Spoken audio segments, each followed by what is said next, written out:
Hello, it's Classy here, back with another My Hero Academia, the strongest hero video.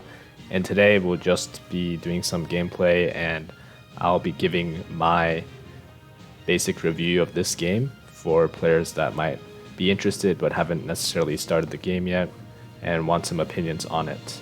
So I started playing this game right at the launch on May 19th where they released the game globally and there was a big mess. So we're going to go over that first because first impressions do matter for games. And in the meantime, let's just do some summons. So for these blue tickets specifically, you can pretty much only use them on like the basic banner, which is this banner. So make sure to save your hero coins. That's just a quick tip before I go into my day one impression.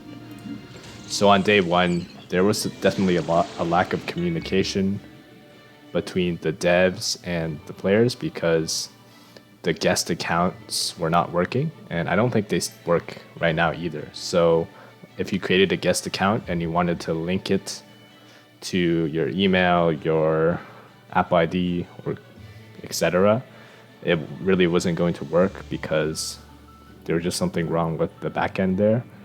And for some players who didn't know about this like me, we had to basically restart all of our progress. So I definitely wasted like a whole day doing stuff, and that definitely ruined my impression. And furthermore, the servers were very, very filled and people had trouble getting into their friends' servers. So that kind of ruined the experience for some players as well. I really wish that alliances in this game could be cross-server because friending in this game is cross-server, and like the co-op events is also cross-server. But yeah, besides that, that was pretty much it. I don't think the devs are ready to handle so many people joining. And as a result, there was definitely some mishaps on day one. I think there was also an issue with logging in on Facebook where you couldn't actually, like you could play the game, but then once you exit the game and try to come back, you would have to delete the game because it wouldn't allow you to log in with Facebook anymore. So that was a little bit weird. And I think that's basically it for my day one impressions. That was pretty much the negatives I had. Moving on to some overall negatives about this game. I think this game is actually pretty well done, but there are some issues with the monetization. I think they make it a little bit too much in your face, the way they advertise it. Like for example, there's always like pop-ups and stuff everywhere. In the tutorial, it literally tells you to go to the page where you have to buy things, like with real money. So that's just, I don't feel like they really need to be that in your face about the monetization. Like if you're going to whale in this game, you're going to whale. You don't need someone to like show you right in the middle of the game. And you know, there's a lot of pop-ups and stuff, and every time you click them, it's impossible to remove these pop-ups. They're always going to be here, so reminding you that you should buy their stuff. But yeah, besides that, I think things are pretty well done. There are some janky things about PvP arena, like the storm style battling, where it's like 3-on-3 and you switch characters and fight each other. And I think some people have had some bad ping or lag or something where that mode is basically unplayable to them. So that's pretty unfortunate. And besides that, pretty well done. Overall, I really can't find that many things bad about this game. I just had a bad first impression, and that's why I didn't really like this game in the beginning. But now we can move on to the good things about this game and what really brought me back from the day one disaster. So one of the main things about this game is that it's a lot more generous than some of the other gacha games. And the reason is multifaceted. Basically, some of the best characters in this game are free to unlock. You really don't have to summon or buy things in order to get them. So, for example, Deku is a really good character, and he's just given away for free.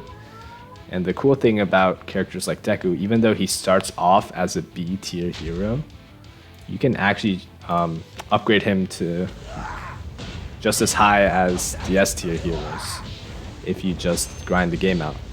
So the way this game works is that like when you pull the heroes, the tier is only the tier that they start at, but eventually you can upgrade all of your heroes to the maximum tier, which is SSS plus.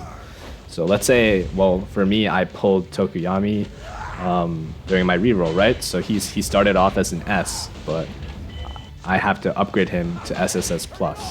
Now for Deku, he started off as a B, but if I grind him and get more of his fragments, then I can get him to SSS plus as well. It might just take longer. And actually for the more common heroes, it's actually easier to get them to SSS plus than for those like legendary heroes that start off as S. And you know, another good hero is the one I'm using right now, is Kirishima. Really good for PvP, especially against the melee characters. So yeah, I just really like that this game isn't about pulling for like the best units all the time. You can do completely fine if you just use the characters to give out for free. And they gave out shards also for like all the you can get shards for like any character right now. So that's just another way for you to unlock them without having to spend currency to pull them. Moving on, we can talk about another form of generosity where they just have a lot of things to do in this game, and there's a lot of ways to actually earn premium currencies and hero tickets and good rewards. And some of these things might be a little hard to find. Like there's just a lot of hidden content in this game. For example, if you go to every heroes page and you actually go into the training arena and do all their combos, you can get a bunch of coins. And you know, just things like that allow for a lot of research gain, and it also gives the player more things to do if they choose. And if you don't like doing all of that stuff and you just want to play a little bit every day, that's fine as well. The rewards will always be there for you. There's a lot of achievements. There's like a lot of different events going on right now since this is the beginning of the game, so you can get a ton of rewards just by playing daily, and that should help you get caught up. Of course, super heavy whales are going to have like extremely high battle power, so that's a little unfortunate. I kind of wish they added a mode where it's more like the power doesn't matter, but it's more about the skill of your fighting ability versus theirs. If that makes sense. Kind of like Storm 4, right? You just pick the character, but even though they have different moves and stuff, the power gap isn't going to be a factor, really. Now, moving on, besides generosity, this game has just really good production value. I really like the sound effects, the animations, the art also looks pretty nice, and it's just pleasing to look at. Especially if you play this on PC like me, I have this on the big screen, and it just looks nice for like a gacha game. It's not like crazy graphics like Genshin, but it has that same feel. Speaking of which, this game kind of does draw out the best aspects of all gacha games, where like, you know, it has the open world style where you can walk around the city if you want, but if you don't want to do that, it has like the auto battling missions, has different ways to grind fragments, a lot of events that you can team up with your teammates with. So, you know, similar to tribes, right? And the leveling system, it's not crazy. Like you don't have to repeatedly click things to level up. They allow for quick upgrades, where just upgrades to the highest level possible. So just a lot of quality of life things that some gachas have, and I wish some gachas had. PvP, there's a little bit for everyone, right? If you like the more strategic style team building PvP, you can do the super co-op battle. If you like the, Storm 4 PvP like fighting game style, you can play the arena. If you don't like those, you can compete in other ways, like those special challenges where you can rank against other players, and alliances. The alliances are pretty cool in this game. Just a lot of gacha elements you'll recognize, but they do those things well in this game. And I don't really want to make this super long rambling video. I've only played this game for like 3 days, not including the first day. So have a long way to go, but I think that so far this game is doing pretty well, I would say.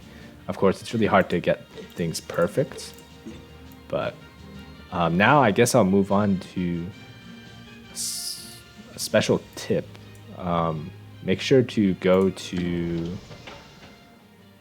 the mall, because one of the complaints that many players have about this game is that stamina is hard to refresh. Like, it takes forever to refresh your stamina. As you can see, it takes 10 hours to refresh 160, and when you level up, you don't actually get a free refresh either. So it's hard to progress in this game unless you want to like spend coins to refresh stamina. But the place I want to go to is the buff shop, and you want to get this stamina buff as soon as possible because it increases your max stamina by 40.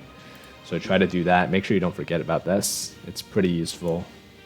And there's also some other stamina buffs, like you can receive more gifts from your friends if you get this. So I'm going to be trying to get this next, just so I can increase my stamina. And that should help you progress a little bit more. I'll drop some other videos about progression in this game once I have finished my research. And I guess my only other tip is to make sure to explore everything in this game. There's a lot of stuff hidden. It's like not obvious where everything is, and they just give opportunities to get more coins and rewards. So just make sure to click around, click everything, and hope you guys have been enjoying this game as much as I have. And see you guys soon in the next videos. Thanks for watching.